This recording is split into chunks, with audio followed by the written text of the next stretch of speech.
Update naman tayo sa lagay ng panahon mula sa ating ka-weather. Benison Estareha ng Pag-asa. Benison? Corina, patuloy pa rin humihina ang hanging amihan o northeast monsoon na nakakaapekto na lamang po dito sa may northern Luzon. Base sa ating weather stations, bahagyang tumaas yung ating mga minimum temperature sa ating bansa. Kanina umaga, naitala po yung 12.1 degrees Celsius na lamig sa La Trinidad, Benguet na sinundan ng Baguio City, Malaybalay, Bukidnon, Tanay Rizal at Baler sa Aurora.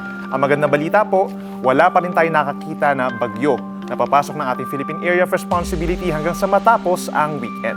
Sa rainfall forecast ng DOST Pag-asa bukas, March 19, araw po ng Huwebes, sa Luzon meron pa rin aasahang may hinang ulan simula sa umaga dito po sa may Cagayan, Isabela at Aurora. Yan po ay dahil sa hanging amihan. Habang may tsansa ng mahina hanggang katamtamang ulan sa hapon, dito po sa may Cordillera Administrative Region, La Union, Pangasinan, Nueva Vizcaya at Quirino. Sa iba pang bahagi po ng Luzon, kagaya na lamang sa Metro Manila, magiging maaliwalas pa rin ang kalangitan sa umaga, subalit may aasahan pa rin pagkulimlim ng kalangitan po pagsapit ng hapon.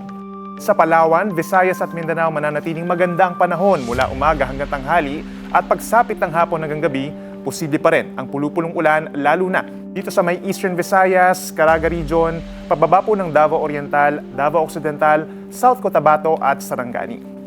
Mula Biyernes hanggang Linggo, asahan pa rin po yung generally good weather sa buong bansa, maliban na lamang sa pulupulong mga pag-ulan. Pero dahil sa pagbabalik ng easterlies o yung hangin na nanggagaling po sa may silangan sa may dagat Pasipiko, unti-unti nang mararamdaman ang malatag init at maalinsangan na panahon. Sa Metro Manila at Metro Cebu, for example po, posibleng umabot sa 31 degrees ang pinakamainit na temperatura hanggang weekend, habang dito sa may Metro Davao, maglalaro ang temperatura mula 25 hanggang 32 degrees Celsius. At iba pa po ito sa heat index o yung nararamdamang init ng ating katawan na posibleng mas mataas pa ng 2 to 6 degrees Celsius. At yan muna ang napapanahong balita ngayong Miyerkules. Ako po ang inyong ka-weather, Benison Estareha, para sa Billionaire News Channel.